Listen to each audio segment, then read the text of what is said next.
আসসালামু আলাইকুম দর্শক, কী অবস্থা আপনাদের? আশা করি অনেক অনেক ভালো আছেন। তো অনেক দিন পর আমাদের নতুন মরিচ গাছে মরিচ হয়েছে।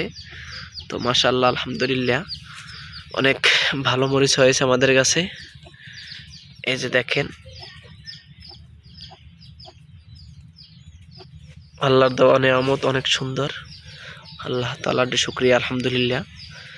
এই যে গাছ লাগাইছি, এটার বয়স আপনার 2-2.5 মাস হয়েছে। তো 2-2.5 মাসের ভিতরে আল্লাহর রহমতে মরিচ চারায় মরিচ হয়েছে। তারপর আরও অনেক শাকসবজি লাগাইছি, তাও হয়েছে। তো আজকের ভিডিওতে আমি আপনাদের সবগুলো ঘুরিয়ে ঘুরিয়ে দেখাবো। তো চলেন।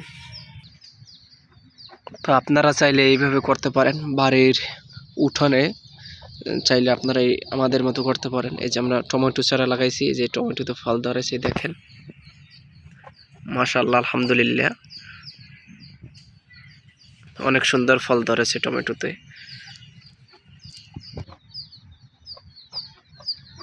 এই যে এখানে আরও গাছ আছে দেখেন, এই যে দেখেন এক একটা ইতে মাশাআল্লাহ, আলহামদুলিল্লাহ, ভালো ফল ধরেছে। এই দেখেন একটা ছড়ায় আপনার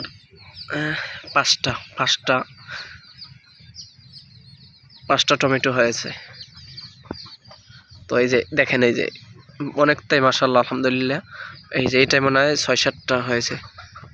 এই যে দেখেন 6-7টা হয়েছে। তারও যে এই নতুন তো কিন্তু ওই যে এই যে পড়তে আছে, এই যে নতুন তা এটি তো হইবে, করা পড়তে আছে। তো আরও অনেক পদ আছে। তো দেখেন এই যে সরিষা কত সুন্দর, ওয়াও, বিউটিফুল।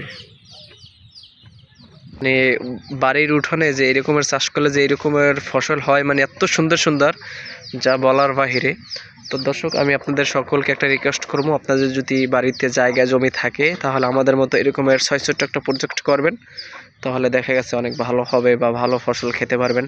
মানে ফরমালিন মুক্ত বা সার ওষুধ ভেজাল ছাড়া, একবারে যেটা প্রোটিন, আপনি খাইলে স্বাস্থ্যের পক্ষে আপনার ভালো হবে, সেই খাবারগুলো বা সেই ফলগুলি কিন্তু আপনি আমাদের মতো এরকমের লাগাই খাইতে পারবেন।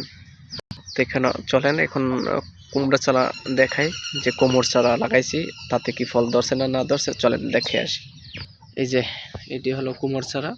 তো কুমড় চারা আপাতত এখনো ফল ধরে নাই, মানে এটার বয়স বেশি একটা না, এটা কোনো ফলই ধরে নাই দেখেন। তো কুমড়ার চারা বেশি একটা লাগাই নাই, বেশিরভাগই লাগাইছি টমেটো চারা। আর আরও একটি আমরা গাছ লাগাইছি বলতে শাক, এইটা হচ্ছে যে আপনার পালং শাক, আপনারা অনেকেই চেনেন। এই যে পালং শাকের লগে আমরা লাগাইছি ধনিয়া পাতা, যেটা তরকারিতে দেয় বা অনেকে ডাল রান্না করে বা অনেক তরকারিতে দেয়, দিলে একটা সুগরণ ছড়ায়। তো ব্যাপক পরিমাণ আমরা লাগাইছি।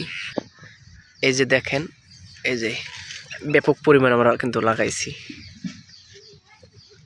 তো আপনাদের সকলকে একটাই রিকোয়েস্ট করব যে আপনারা যদি বাড়িতে এরকমের জায়গা থাকে, 6-7 জায়গা, তাহলে আমাদের মতো এই 6-7 একটি প্রজেক্ট করেন, তাহলে দেখবেন মোটামুটি বেশি খাইতে পারেন না পারেন, ভালো জিনিস খাইতে পারবেন, ফরমালিন মুক্ত ভেজাল ছাড়া জিনিস খাইতে পারবেন। তো গাইস, সকলে ভালো থাকবেন। ভিডিওটা ভালো লাগলে অবশ্যই চ্যানেলটা সাবস্ক্রাইব করে সাথেই থাকবেন। আসসালামু আলাইকুম।